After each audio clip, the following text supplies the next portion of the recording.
నిజామాబాద్ జిల్లా కందకుర్తి దగ్గర త్రివేణి సంగమం ఎడారిగా మారింది. ఎగువ ప్రాంతం నుంచి నీటి ప్రవాహం లేక గోదావరిలో ఎటు చూసినా ఇసుక దిబ్బలే కనిపిస్తున్నాయి. త్రివేణి సంగమం పూర్తిగా తడారిపోవడంతో పుణ్యస్నానాల కోసం వచ్చే భక్తుల సంఖ్య విపరీతంగా తగ్గిపోయింది. వచ్చిన కొంతమంది కూడా నదిలోని గుంతల్లో ఉన్న మురికి నీటిలోనే స్నానాలు చేయాల్సి వస్తోంది. కుందకుర్తి త్రివేణి సంగమం నుంచి అక్కడి సిచ్యువేషన్ని మా కరెస్పాండెంట్ దివాకర్ వివరిస్తారు. కందకుర్తి త్రివేణి సంగమం ఎడారిని తరిపిస్తుంది. 3 నదుల కలయిక నీటి జాడలేక పూర్తిగా బోసిపోయినటువంటి పరిస్థితి ఉంది. తెలంగాణలో గోదావరి నదికి ప్రవేశ ముఖద్వారంగా ఉన్నటువంటి కందకుర్తిలో ప్రస్తుతం ఉన్నాం.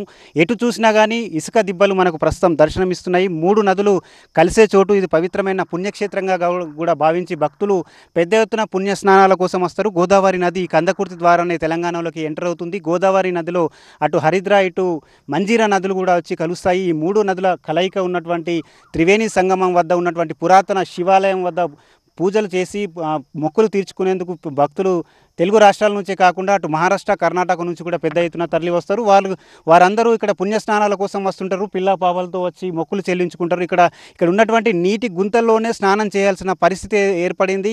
ఈ ఎండాకాలంలో వేసవిలో ఎండలు దంచి కొడుతుండడంతో పాటు ఎగువ ప్రాంతం నుంచి నీటి ప్రవాహం లేకపోవడం వల్ల ఎడారిగా మారిపోయింది.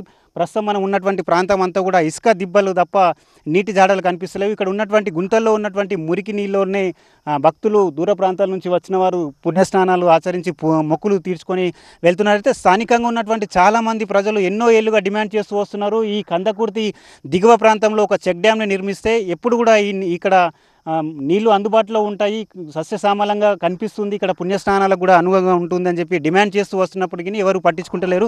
చెప్పండి, మీరు ఎక్కడి నుంచి వచ్చారు, ఎట్లా ఉంది ఇక్కడ పరిస్థితి? మీరు పుణ్యస్నానాల కోసం ఎట్లా?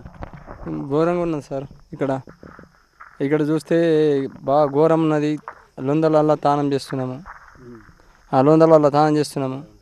ఇక్కడ నీళ్ళు లేవు, ఏం లేవు, వాటర్ లేవు.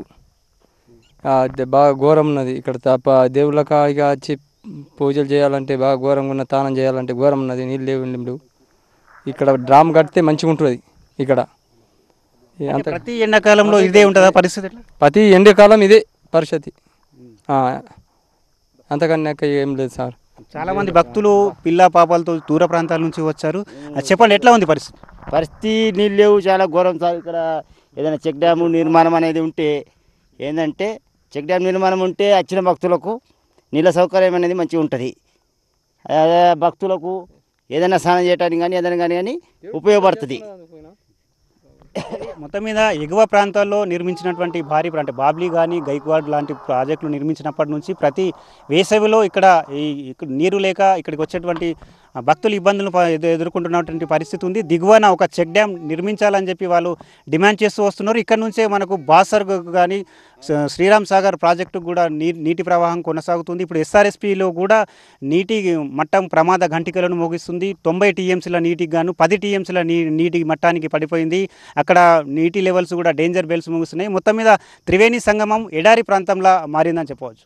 కెమెరా పర్సన్ అరవింద్తో దివాకర్, టీవీ9 కందకుర్తి నుంచి.